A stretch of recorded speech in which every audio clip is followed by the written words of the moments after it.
네, 이번 시간에는 1-3 챕터 명품 상품의 특징에 대해서 알아보도록 하겠습니다. 어떻게 보면은 이 부분이 1 챕터 중에서 가장 중요한 부분일 수도 있다라고 생각이 드는데요. 네, 왜냐면은 지금 어떻게 보면 판매를 잘 하시는 셀러분들, 아예 온라인을 처음 해보시는 신규 셀러분들도 있고, 판매를 해보셨던 분들도 있긴 한데, 대부분 약간 좀 케이스마다 좀 다른 것 같더라고요. 판매를 잘 하시는 그 방법들이. 잘 하시는 분들을 보면은 이제 뭐 꾸준히 상품 등록을 해주시거나 그런 꾸준성도 있지만, 말 그대로 명품 시장을 내가 판매하고 싶은 대로 판매하는 게 아니고 명품 시장에 나를 끼워 맞춰야 된다. 네, 이 부분이 가장 중요하다라고 생각을 해주시면 될 것 같고요. 지금은 이제 그런 이제 명품 상품들에 대한 이제 어떤 다른 카테고리와 달리 이제 구분할 수 있는 특징들을 알아봄으로써 이제 어떻게 해야 되는지, 내가 어떤 식으로 이제 운영을 해야 되는지 가늠해 보실 수 있는 그런 시간이었으면 좋을 것 같고요. 첫 번째, 최저가가 아니어도 된다. 그리고 클래식 상품과 시즌 상품으로 나뉜다. 그리고 구매 대행 또는 병행 수입에 따라서 내가 상품을 소싱하는 전략이 달라진다. 그리고 나라별로 또 소싱하는 방식이 또 달라진다. 그리고 브랜드별 내가 소싱하는 방식이 차이가 있다라는 점들인데요. 네, 첫 번째 이제 최저가 경쟁이 아니라는 건데요. 지금 저희 쪽에 이제 공급률이나 이런 것들 확인해 보시고 나서 이거 네이버의 최저가가 아닌데요. 그리고 이제 뭐 폐쇄몰 하시는 분들이 폐쇄몰에서 팔 건데 상품 공급 가능하느냐 이렇게 문의해 주신 분들 많은데, 일단 이거 최저가에 저는 상관없다라고 말씀을 드리고요. 특히나 폐쇄몰 하시는 분들, 이러한 이슈 때문에 폐쇄몰을 거의 힘들어요. 가품 이슈 때문에 바로 그러는 건데요. 왜냐면 폐쇄몰 같은 경우는 이제 네이버에 가격이 노출되지 않는 데들이 이제 폐쇄몰이라고 쉽게 생각을 해주시면 되는데, 거의 그 기준이 그거예요. 네이버 최저가보다 싸야 된다는 건데, 지금 네이버 최저가들은 대부분 가품업체들 대부분 찾고 있다라고 보시면 돼요. 그렇기 때문에 네이버 최저가보다 싸게 팔려면은 정품으로는 불가능하겠죠. 네, 요거는 이제 뭐 배산몰에 대한 내용이었고요. 네, 일단적으로 최저가 경쟁이 아니다라는 거. 왜냐면은 지금 말씀드렸다시피 최저가는 가품들이 대부분 잡고 있다 보니까 내가 최저가를 올리더라도 내가 또 신규셀러잖아요. 신규셀러가 판매 이력이 없는데 최저가로 판매를 한다? 오히려 신뢰도가 떨어지기 때문에 판매가 안 된다라고 보시면 되고요. 그리고 지금 최저가를 잡고 있는 업체들이 가품 또는 판매가 업체 이태를 하지 못한 구매된 셀러라고 보시면 돼요. 제가 그 명품 상품들의 특징 중에 하나가 뭐라고 말씀드렸죠? 네, 가격이 오늘이 제일 싸다라고 했죠. 그렇기 때문에 내가 3달 전에 가격 측정해서 상품 올려놨는데 그 사이에 브랜드에서 가격 올렸어요. 그러면은 부득이하게 내가 최저가를 잡고 있을 수도 있어요. 왜냐면은 가격 올린 거를 반영을 못했기 때문에 이런 구매 대행 셀러분들이 최저가를 잡고 있거나 아니면은 병행 수입하신 분들일 수 있어요. 병행 수입하신 분들은 할인율이 높은 것도 있지만 내가 가격이 쌀 때 사놓고 나서 지금 가격이 올라갔으니까 더 싸게 팔 수도 있고 아니면 그만큼 가격을 올릴 수도 있지만 그건 이제 셀러분들의 마음이라서, 그렇기 때문에 일단 최저가라는 것 자체가 신뢰도가 굉장히 떨어진다는 거죠. 가품이든 간에 아니면은 이제 판매가 업데이트를 못한 구매대행 셀러한테 주문하면 이 상품 몰라서 가격 돈 더 내야 돼요 이런 경우들이 많거나, 아니면은 마진이 안 맞아서 그냥 취소시켜버린단 말이에요. 그러니까 말 그대로 고객들이 느끼기에는 최저가는 의미가 없는 거예요. 가품이거나 취소되거나 이러한 상품들보다 내가 신뢰도 있는 사이트에서 산다던가 아니면은 구매 후기가 많이 있는 상품들을 산다던가 이런 식으로 주문을 하겠죠. 그런 것들을 생각을 해주셔야 되고, 네, 한번 보여드릴게요. 제가 매번 보여드리는 방식이긴 한데 생로랑 쳐봤어요. 해외 직구 탭에서 리뷰 많은 손으로 봤거든요. 지금 보면은 그냥 최저가로 보기에 134,640원이라고 적혀있는데 이게 제가 195파운드 정도? 네, 정확한 금액을 제가 까먹었네요. 그 정도 가격이에요. 그래서 실제로 판매를 하는 금액이 20만원 후반대면 정말 싸게 파는 거고요. 대부분 30만원 초중반대의 판매 가격으로 이루어져 있는데, 지금 여기에는 판매 가격이 최저가가 13만원, 15만원, 15만원, 19만원 이렇게 되어 있죠. 그러면 한번 들어가 볼게요. 대부분 이런 최저가 제품들은 가품이거나 대부분 옵션가가 붙어있는 제품이라고 보시면 돼요.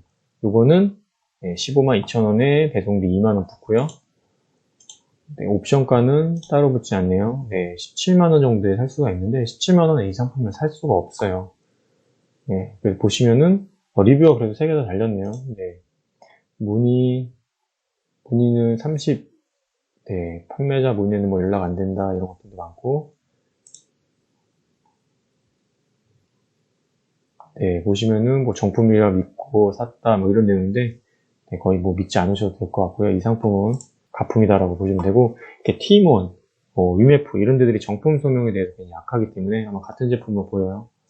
네, 지금 구매가 하나도 안 됐죠. 이렇게 싸게 파는데도 불구하고 구매가 지금 0이라고 보시면 되고, 이렇게 유한회사로 되어 있는 것들, 뭐 중국 회사, 이런 유한회사로 되어 있는 회사들은 대부분 중국 회사의 확률들이 좀 높다라고 보시면 되고요. 지금 이렇게 싸게 파는데도 불구하고 네, 구매가 하나도 이루어지지 않았다라고 보시면 되세요. 이렇게 가격을 싸게 판다라고 하더라도 지금 리뷰가 3,500개가 있는 상품들인데 이렇게 싸게 팔아도 지금 판매가 안 된다라는 점. 그럼 여기는 15만 1,000원에 판매하는데 여기는 정품 업체로 알고 있어요. 대신 관부가세가 20만 원이 나오는 상품이 아니죠, 절대. 관부가세는 계산하시는 방법들은 나중에 설명을 다시 해드리겠지만 대략 3만 원에서 4만 원 정도 나오는 제품인데 관부가세가 옵션을 엄청 붙여놔갖고 35만 원에 판매를 하고 있어요. 그러다 보니 지금 판매가 이루어지지 않고 있다 라고 보시면 되세요. 이런 것처럼 고객이 그러니까 최저가를 찾기 자체가 힘든 시장이에요. 이렇게 가품이랑 섞여 있는 경우도 있고 옵션가가 다 붙어 있고 이 상품들도 다 하나씩 읽어봐야 돼요. 이게 관부가세 포함인지 미포함인지 다 하나씩 읽어봐야 되는 이런 또 단점들이 있기 때문에 고객이 진짜 찾으려면 어떻게 찾을 수도 있겠죠. 여기는 택배비가 10,000원이네요. 네, 그리고 또 하면 대충 여기서 30만 원 돈이 되죠. 이것도 그래도 싸게 파는데도 불구하고 네, 리뷰수가 없죠.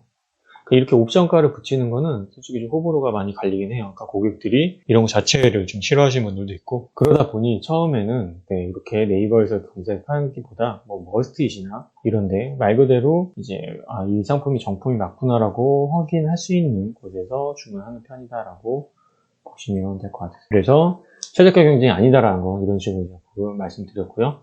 그러면 이제 신규 셀러분들은 어떻게 주문을 일어나게끔 하느냐. 네, 두 가지인 거죠. 상세 페이지에 이런 것들을 꼭 넣어야 돼요. 간접 경영 콘텐츠는 뭐냐면 다른 사람이 이 상품을 구매하고 아니면 이 사이트를 경험한 콘텐츠를 모아놓는 거를 보실 수가 있는데요. 말 그대로 이제 후기인 거죠. 예, 남들이 구매한 후기를 확인할 수 있게끔 상세 페이지에 녹이는 작업이 있으면 굉장히 좋고요. 그리고 이제 그 상세 페이지 이 상품이 정품이 맞다라는 내용에 대한 상세 페이지로 구성이 되어 있으면 좀 좋을 것 같아요. 그래서 이 상품은 정말 정품이고 현지 매장에서 구매하고 그런 것들이 있으니까 너희들 믿고 사도 돼 라는 내용이 항상 상세 페이지 내용 안에 꼭 들어가 있어야 된다라고 생각을 해주시면 될 것 같아요. 그리고 명품 같은 경우는 이제 클래식 상품과 시즌 상품이 있는데요. 클래식 상품이란 건 뭐냐? 매년 디자인이 바뀌지 않고 출시되는 제품이라고 보시면 되세요. 하지만 이거는 매년 같은 디자인으로 나오지만 1년 내내 판매되는 것은 아니다라고 생각을 해주시면 되고요. 이거는 품절됐다가 재입고됐다가 품절됐다가 재입고됐다 이런 것들을 계속 반복을 한다라고 생각해 주시면 되는데 이제 품절이 되면은 이게 뭐 내일 바로 들어올 수도 있고 아니면 뭐 2개월 있다, 3개월 있다 들어올 수도 있기 때문에 이 재입고 시기는 저희도 매장도 다 알 수가 없다라고 보시면 되세요. 이 클래식 상품들은 매년 똑같이 나오기 때문에 어떤 브랜드에서 가격을 몇 번 올렸습니다라고 하는 것들의 기준은 다 이런 클래식 상품들이라고 생각을 해주시면 되고요. 시즌 상품 같은 경우는 그 시즌에만 나오는 상품들이라고 보시면 돼요. 그래서 평균 그 시즌 한 2달에서 한 4달 정도 판매가 되다가 재고가 소진되면 더 이상 재고가 안 되는 상품이다 라고 생각을 해주시면 되는데 저희는 기본적으로 클래식 상품들이 더 많이 나가요. 지금도 많이 나가고 있어요. 그 이유는 뭐냐면 내가 올해 샀던 5년 전에 샀던 디자인이 안 바뀌기 때문에 유행이 안 타겠죠. 그래서 가격이 비싼 제품을 살 때 오히려 시즌 상품들보다는 유행을 안 타는 클래식 상품들이 많이 나가는 편인데 이게 점점 저희 어쩌면은 우리나라도 시장이 점점 커지면서 뉴 시즌 상품들에 대한 수요도 점점 계속 늘고 있어요. 그러니까 이런 것들도 판매자 입장에서 굉장히 고무적인 거죠. 왜냐면은 이렇게 좀 다양하게 상품들이 나가야지 판매자도 팔기가 더 쉽거든요. 그 이유는 명품은 재고가 많지 않은 것에서부터 시작을 하기 때문에 다양하게 나가는 것들은 굉장히 고무적인 내용이다라고 생각을 해주시면 되고 그러면 내가 클래식 상품들이 뭐냐 나는 근데 명품도 모르는데 클래식 상품들 어떻게 알겠냐라고 생각을 해주시면 그런 생각을 그럼 클래식 상품들이 뭔지 모르시잖아요. 그러면 내가 클래식 상품들이 어떤 건지 알 수 있는 방법을 그냥 쉽게 생각을 해주시면 네, 만약에 루이비통이다. 루이비통이라고 하면 떠올리는 그 패턴이 있으시죠? 네, 맞아요. 그 베이지색의, 예, 브라운색의 베이지로 이렇게 무늬가 되어 있는 것들을 누구나 떠올리죠.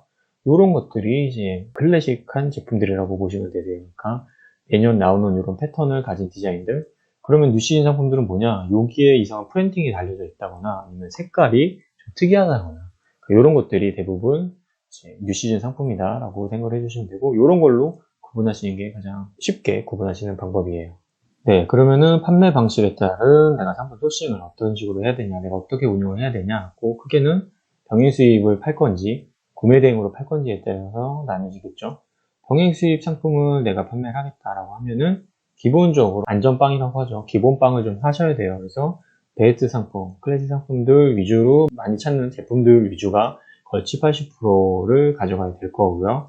그 이외에는 이제 뭐 새로운 상품들을 끼워서 판매를 할 수가 있겠죠. 하지만 결국엔 병행 수입은 내가 상품을 사입하면 무조건 팔려야 된다라는 강박관념이나 그러니까 그런 것들에 대한 부담이 있기 때문에 대부분 확실히 나갈 수 있다라는 그런 확신이 있는 제품들 위주로 많이 이제 파시는 게 좀 안정적이다라고 보시면 되고요. 그리고 이제 좀 돈을 좀 빨리빨리 돌리고 후기를 좀 쌓기 하기 위해서는 좀 저가의 제품들, 그 브랜드가 가지고 있는 좀 저가의 제품들 위주로 활용을 해주시면 좋을 것 같고요.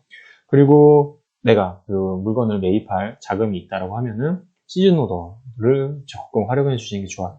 시즌 오더 제품들은 제가 뭐라고 했죠? 그 시즌이 되면 대부분 재고 품절이 된다고 했죠. 그만큼 잘 나가는 상품들이기 때문에 그런 것들 내가 3개월에서 6개월 미리 오더한 이후에 그때 이제 팔면은 오히려 남들이 다 품절돼서 판매를 하지 못하니까 마진을 더 많이 보고서 판매할 수도 있다라고 생각을 해주시면 되고요.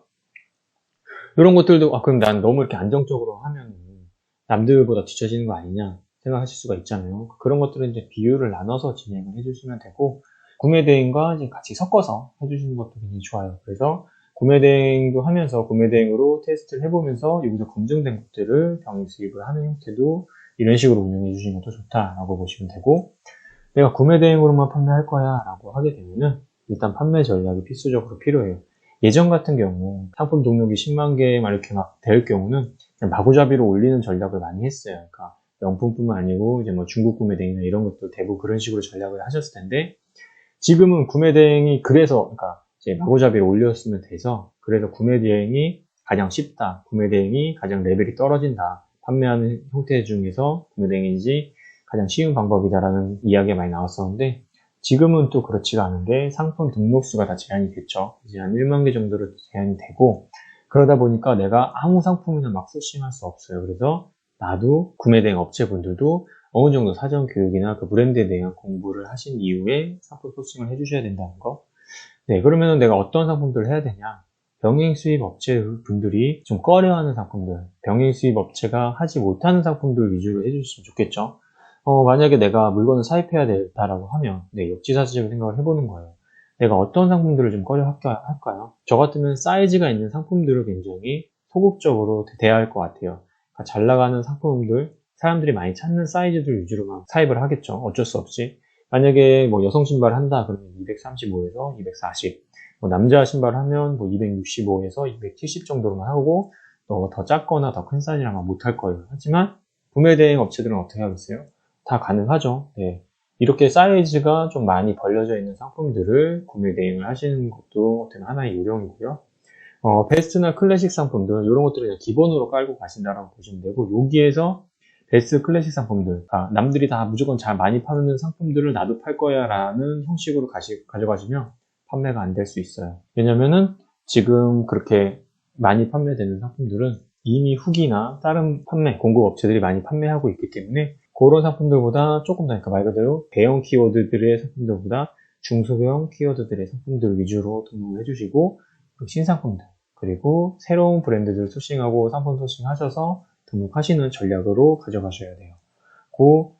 무조건 이제 뭐 남들이 많이 판매하는 상품들도 좋지만 꼭 새로운 브랜드 상품들 소싱하셔서 등록을 해주셔야지 거기서 매출이 빠르게 성장할 수 있다는 거 꼭 기억을 해주셨으면 좋을 것 같아요. 네, 그러면 이번에는 나라별 소싱 방식에 대해서 차이를 말씀드리면, 저는 일단 명품 같은 경우는 이탈리아, 프랑스, 영국, 독일 통해서 저희가 공급을 해드리고 있고요. 이탈리아 같은 경우는 구매 대행이 안 된다라고 보시면 되세요. 저희가 부티크를 통해서 병행 수입만 진행을 하고 있고, 프랑스, 영국, 독일 같은 경우는 프랑스랑 독일은 좀 같이 보셔도 되는 게 둘 다 이제 EU 국가죠. 그 유로를 사용하는 EU 국가이고 이제 영국은 브렉시트 때문에 EU 국가가 아니고 파운드를 사용하는 나라라는 기본적인 이제 베이스를 깔고 가시면 될 것 같으세요. 그래서 파운드 같은 경우 지금 환율이 유로보다 높기 때문에 영국이 상대적으로 프랑스나 독일보다 약간 더 비쌀 수도 있다라고 생각해 주시면 되고 요거는 이제 환율에 따라 차이가 계속 날 수가 있어요. 대부분 예를 들어서 영국이 만약에 300파운드다 라고 하면은 똑같은 제품이 EU 국가에서는 뭐 350파운드, 380파운드 이렇게 판매가 되는 것들이 보편적인 거라고 보시면 돼서 요거는 요 차이는 이제 환율에 따라서 좀 더 날 수도 있고 덜 날 수도 있고 라고 생각을 해주시면 되세요. 근데 이제 그렇게 따지면은 프랑스나 독일로 내가 이제 소싱을 하면 더 좋겠다라고 생각하실 수가 있는 게 다 각 나라별 좀 차이점들이 있어요. 영국 같은 경우에 가장 특징적인 거는 바잉이 굉장히 빠르다는 건데요. 그 이유가 저희가 이제 영국은 런던에서 바잉을 하는데 런던은 이제 한국의 명동이나 소공동 같은 개념이라고 보시면 되는 게 지역에 이제 매장들이 굉장히 많이 몰려 있다라고 생각해 주시면 되세요. 그렇기 때문에 브랜드 하나가 그 지역에만 매장이 뭐 6개, 7개 이렇게 있는 편이다 보니까 한 번에 많은 재고를 확인을 할 수가 있겠죠. 그렇기 때문에 빠른 피드백이 올 수 있다라는 게 이제 바로 영국의 특징인 거고요. 이러한 이제 빠른 바잉 때문에 오히려 이제 신규 셀러분들보다 이제 판매를 잘 하시는 분들이 오히려 영국 쪽으로 바잉을 많이 시도하시는 편이에요. 이게 왜 그러냐면 명품 구매 대행 같은 경우는 주문을 받는 거가 끝이가 아니고 주문을 받는 것보다 실제로 그 상품을 이제 바잉을 해서 고객한테 보내주는 이 두 번째 이 단계가 더 중요하다 보니까 무조건 싼 제품으로 고객한테 판매하기보다는 바잉이 빨리 되는 나라를 좀 더 선호하는 편이긴 해요. 그러니까 신규 셀러분들은 오히려 그냥 가격적인 측면만 봐서 프랑스 가격으로 상품 등록하고 상품 올리면 주문 더 빨리 들어올 수 있는데 프랑스가 느리다 보니까 이제 웨이팅도 길어지고 만약에 프랑스에서 품절일 경우 다른 나라로는 가격이 안 맞았다 보니 그럼 고객한테 뭐 추가금을 받아야 되거나 이렇게 되는데 이 나라에서 품절해서 다른 나라로 가행할 테니 돈을 더 주세요. 이렇게 하는 경우는 고객이 반발이 좀 심할 수 있기 때문에 이런 점 참고해 줬으면 좋을 것 같고요. 영국은 가격이 조금 비싸지만 반응이 빠르다라는 점. 그리고 프랑스 같은 경우는 일단 부가세 환급이 조금 자유롭지가 않아요. 그러니까 영국은 어느 매장이나 이런 길거리 로드에 정매장 가셔도 되고 백화점 가도 되고 다 이제 부가세 환급이 빠른데 다 되는데 이제 프랑스 같은 경우는 일반적인 그냥 정매장들 길거리에 있는 그 로드 매장에 갈 경우 VAT 환급이 안 되는 경우들이 많기 때문에 대부분 그 백화점 위주로 저희가 돌고 있고요. 프랑스 같은 경우는 파리에서 저희가 바잉을 하는데 뭐 온라인은 좀 다른 얘기이긴 하지만 그 오프라인으로 바잉할 때 이제 백화점 위주인데 백화점이 뭐 라파에트, 뭐 벙마시, 뭐 프랭땅 백화점 이렇게 있는데 파리 시내에 워낙 교통체증이 심하다 보니까 백화점을 옮기는데 어떤 이동하는 데만 해도 빠르면 40분, 50분, 1시간까지 시간이 걸리고 그럼 2-3시간 동안 내 어떤 매장을 2군데, 3군데 밖에 못 도는 거니까 당연히 재고도 훨씬 더 적을 거고 왜냐면 매장 수가 적기 때문에 재고도 적을 거고 바잉에 대한 회진도 좀 더 느리다라고 생각해 주시면 돼요. 근데 다만 할인율이 영국, 독일보다 훨씬 더 높다라는 점 요것들이 어떻게 보면 큰 강점이라고 보시면 되고요. 네, 근데 뭐 다만 그러면 이제 온라인으로 다 주문하면 되지 않느냐라고 말하실 수 있는데 그러니까 모든 브랜드들을 이제 오프라인으로 다 바잉할 수 있는 건 아니에요. 기본적으로 오프라인들은 그 브랜드마다 다 된다라고 보시면 되지만 온라인으로 주문하는 것들은 이제 브랜드에 대한 컨디션들에 따라 좀 차이가 있을 수 있고 기본적으로 내가 구매 대행하는 것들을 이런 브랜드들에서 인정을 하진 않아요. 그 리셀러들을 인정하지 않기 때문에 저희는 말 그대로 구매 대행 뭐 방유수입 이름 갖다 붙였지만 결국은 리셀러거든요. 그래서 브랜드에서 인정을 하지 않기 때문에 저희가 뭐 주문 10개 들어왔다 해서 온라인으로 주문 10개 할 수 있고 약간 그런 컨디션 아니다라는 점 생각을 해주시면 좋을 것 같고 독일 같은 경우는 프랑스와 영국 좀 사이에 있다라고 보시면 돼요. 그러니까 독일은 프랑스보다는 적은 할인율이지만 그러니까 영국 파운드가 환율이 높기 때문에 영국보다는 더 싸게 구매하실 수가 있어요. 다만 독일에서 진행되는 브랜드 수가 적다라고 생각을 해주시면 될 것 같아요. 그러니까 프랑스랑 영국의 좀 사이에 있는 느낌이죠. 그래서 나라별로 뭐가 딱 여기가 딱 좋다 약간 이런 건 없어요. 그래서 이제 운영자, 셀러분들에 맞춰서 오더를 넣으시거나 아니면 고객의 성향에 맞춰서 오더를 넣으시는 거를 추천해드리고 있어요. 그리고 요 제가 말씀드린 4가지 국가 이외에는 저희 B2B에 상품 등록이 된 상품들 안에서만 제가 공급이 가능하고요. 이 위에 4나라, 이탈리아는 부티크 위주로 하니까 제외하고 프랑스, 영국, 독일은 저희 B2B에 올라와 있는 상품 이외에도 저희 쪽에 명품 상품들 구매 대행을 요청해 주시면은 저희가 구매 대행을 해드린다라고 생각을 해주시면 되고, 부가세 환급에 대해서는 한번 알아보시거나 아니면 저희 쪽에 문의를 주셔야 돼요. 왜냐면은 브랜드별로 부가세 환급이 아예 안 되는 그런 브랜드들이 있다 보니까 그거를 한번 확인을 해주셔야 되고요. 기본적으로 VAT 환급이 되는 기본적인 요소는 현지에 그 이름 브랜드로 가진 매장이 있어야 돼요. 만약에 브랜드 매장 없고 온라인 스토어만 있는 경우는 VAT 환급이 기본적으로 안 된다라고 생각을 해주시면 되세요. 그러면은 이제 저희가 이제 나라별로 제가 소싱 방법에 대해서 이제 알아봤다면 이제 브랜드별로 알아봐야겠죠. 브랜드 컨디션이 어떻게 되는지 대충 이제 설명을 해드리면은, 그러니까 이거를 저희가 모든 브랜드의 컨디션을 모두 말씀드리기 어려우니까 기본적으로 지금 뭐 배송이나 이제 어떤 구매 환경이 좀 어려운 브랜드들부터 말씀드리면, 일단 프리미엄이라고 하는 하이엔드 브랜드들은 대부분 이제 뭐 상품 소싱이 좀 어렵다라고 보시면 되고요. 특히나 샤넬은 모든 셀러가 원하고 모든 고객이 원하는 브랜드다 보니까 구매가 좀 어려워요. 특히나 샤넬의 이제 저가형 제품들, 그러니까 뭐 저가형도 아니니까 저가 제품들, 카드 지갑 같은 경우는 오히려 지금 뭐 한국에서 프리미엄가가 거의 2배까지 70만원짜리를 거의 140만원에 판매하고 있는 실정이니까 원하는 사람들은 많으나 실적으로 공급이 좀 어렵다라고 생각을 해주시면 되고, 지금 저희가 지금 현 상황에서 지금 동영상을 찍는 상황에서는 영국으로는 샤넬, 루이비통, 에르메스, 고야드 모두 다 되는 상황이고요. 독일은 하이엔드가 안 되고 프랑스는 지금 현재 에르메스만 되는 상황이다라고 보시면 되고, 요거는 여기서 저희가 변동이 되면은 다시 공지를 해드리도록 할 거예요. 그 공지를 받으시려면 항상 에로샤 채널 친구 추가를 해주셔야지 공지사항들을 받으실 수 있다라고 생각을 해주시면 되고, 그리고 이제 하이엔드 바로 밑에 있는 브랜드들이 이제 디올, 셀린느가 있는데요. 지금 그러니까 영국은 다 돼요. 영국은 디올, 셀린느 모두 다 되고, 그리고 이제 독일 같은 경우는 이제 디올만, 그리고 이제 프랑스 같은 경우는 디올, 셀린 모두 다 되는 상황이긴 해요. 그러니까 여기서 생각하셔야 될 거는 독일에서는 디올만 된다라고 보시면 되고요. 구매 제한이 되는 브랜드들은 이제 어떤 하이엔드 바로 밑에 있는 브랜드라고 보시면 되는데요. 그 하이엔드급에 이제 다가가려는 브랜드라고 보시면 돼요. 그래서 구매 제한들이 있어서 상품 공급이 좀 원활치 않은 브랜드라고 보시면 되는데, 디올하고 셀린느가 있어요. 그래서 디올 같은 경우가 뭐 쉽게 말씀드리면은 독일에서는 디올만 되고요. 나머지 나라에서는 다 디올, 셀린느가 모두 된다라고 생각을 해주시면 되고, 이 이외에도 요새 가장 최근 근황으로는 생로랑 같은 경우도 조금씩 구매 제한을 두고 있고요. 구찌는 그래도 원활한 편이긴 하나 이제 한 제품들을 여러 번 주문할 경우는 조금 제약을 두는 정도라고 보시면 되고요.